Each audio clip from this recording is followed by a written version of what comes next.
Congratulations on the purchase of your new Tennant B10 rider burnisher. With proper use and care, your machine's highly efficient burnishing systems will perform well for many years to come.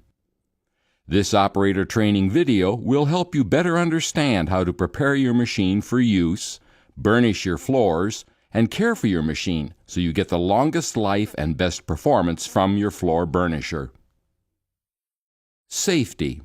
It is the operator's responsibility to operate the machine safely. The safety labels that appear on the machine indicate important information you need to be aware of when operating the machine. The operator should read and fully understand the operator's manual before operating the machine. How the burnishing systems work.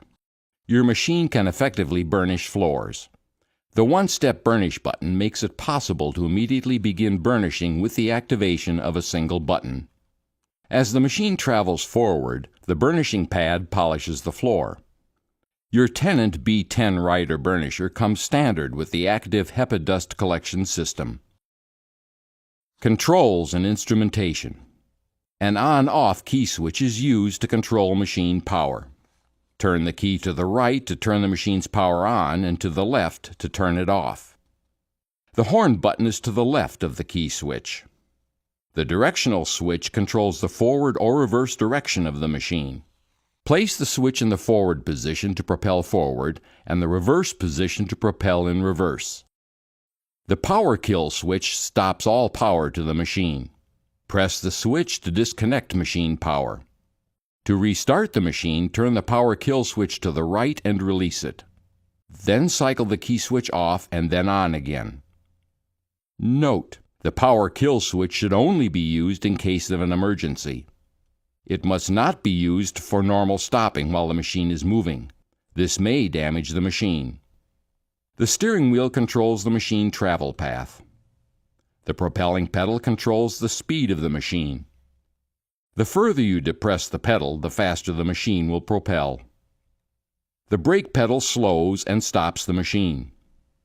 When the machine comes to a stop, an electric parking brake will set automatically after a short delay. Directly in front of the steering wheel is a set of indicator LEDs. If the LED on the right is lit, this indicates there is a fault on the machine and that qualified service is required. Follow your company's maintenance procedures to arrange for service on your machine. To the left of this fault light is the battery charge display that indicates the charge level of the batteries while the machine is operating. When the batteries are fully charged, all 5 LEDs are lit. As the batteries discharge, the LEDs go out until only the left LED is blinking. When the left LED blinks, the burnishing functions will shut off to alert the operator of the low battery charge condition. The machine will still propel so you can drive it to the charging station and recharge the batteries. Note: do not charge the batteries more often than necessary. Excessive charging could reduce their life. It is best to charge the batteries only when the left light indicates that the batteries need charging. To the left of the battery charge level indicator is the supervisor lock indicator. If this LED is lit, a supervisor has configured the machine operating settings and locked them into the machine's memory. When it is lit, the operator cannot change these settings. Touch buttons on the left side of the control panel direct the machine's burnishing functions. The one-step burnish button turns the preset burnishing functions on and off. Once you have set the desired burnishing functions, it is the only button you need to press to start and stop burnishing with your machine.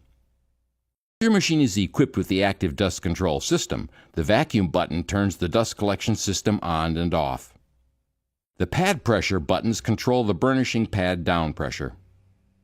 Under normal conditions, the pad pressure should be set to the minimum setting with only the bottom LED illuminated. When more pad pressure is required, you can increase it to the medium setting with 2 LEDs illuminated, or the maximum setting with all 3 LEDs illuminated. Press the plus button to increase the pad pressure, and the minus button to decrease the pad pressure. Travel speed and floor conditions will affect burnishing performance. With the one-step burnish button on, you can adjust the maximum burnishing travel speed by pressing the rabbit button to increase the speed, or the turtle button to decrease the speed. When both the propelling speed and the pad pressure are set to the minimum setting, with only the bottom LEDs lit, the machine is in economy mode. The economy mode will provide the longest runtime from one battery charge. When the burnishing pad needs to be serviced or changed, pressing the pad service button above the vacuum button will raise the burnish head and provide access to the pad assembly. An hour meter is located next to the operator's right leg. It records the number of hours the machine has been powered on. This information is useful when servicing the machine. Circuit breakers are mounted next to the hour meter. Circuit breakers are resettable electrical circuit protection devices that stop the flow of current in the event of a circuit overload. If a circuit breaker trips, allow it to cool and then press the reset button. If the circuit breaker cannot be reset or trips again, follow your company's guidelines to contact a qualified service person. Before operating the machine. Prior to operating the machine, there are checks that need to be completed to make sure your machine is ready. Turn on the key switch and check the battery charge level. Press the pad service button to raise the head for pad condition inspection.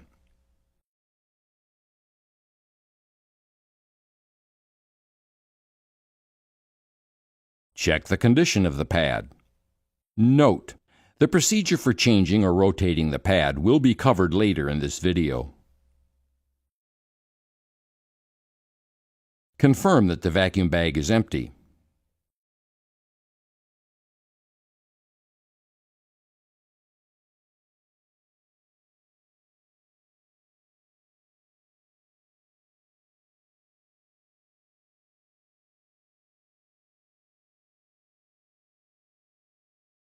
Confirm the vacuum hose is properly connected to the burnish head.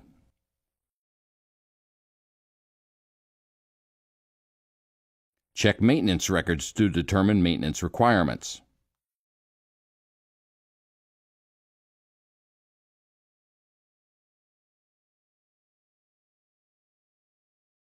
Next, turn on the key switch and then press the pad service button to lower the burnish head to the standby position. Press the one-step button to lower the burnish head to the working position. Check the steering, propelling, and braking systems.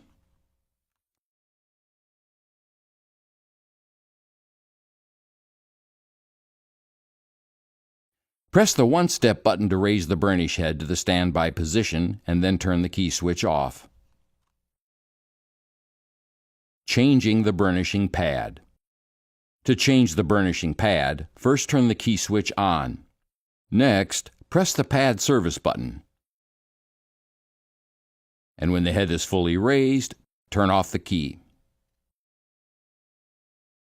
Unscrew the pad retainer by turning it counterclockwise and remove the pad retainer. Remove the pad from the pad driver. Install a new pad or rotate the original pad and install it on the pad driver. With the pad in place, install the pad retainer and turn it clockwise until it is secure. Next, turn on the power to the machine, and the burnishing head will automatically lower to the standby position. Burnishing with your machine. Your machine is now ready to burnish your floors. With the key switch in the on position, press the one-step burnish button. The machine will return to the previously used settings and start burnishing as you propel forward.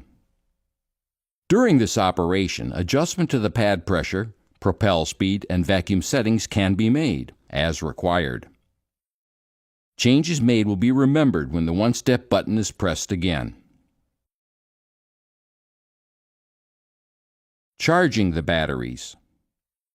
To prolong the life of the batteries, recharge them only if the machine was used for a total of 30 minutes or more. Do not leave batteries discharged for lengthy periods. To charge the batteries, first transport the machine to a well-ventilated area. Park the machine on a flat, dry surface. Turn the key off. Your machine has wet lead-acid batteries, so the fluid level should be checked before charging the batteries. The fluid should be at the level shown. If the battery fluid level is too low, damage to the battery will result. If the battery fluid level is too high, the fluid may overflow while charging. Warning: fire or explosion hazard. Batteries emit hydrogen gas. Keep sparks and open flame away. Raise the seat and secure the latch during charging to allow any gases created by the charging process to escape from the battery compartment.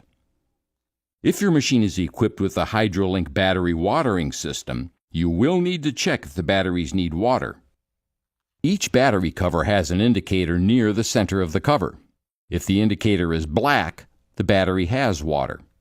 If the indicator is white, the battery needs water. There are only a few steps to using the HydroLink battery watering system. After the batteries have been fully charged, place the suction hose into a water supply container. Prime the ball pump until water comes out of the coupler. Remove the dust cap from the battery coupler. Connect the pump coupler to the battery coupler. Squeeze the ball pump firmly until it becomes hard. This indicates that all of the cells are filled to the proper level. Disconnect the pump coupler from the battery coupler and place the dust cap on the coupler. Then, plug the charger's AC power cord into a properly grounded receptacle.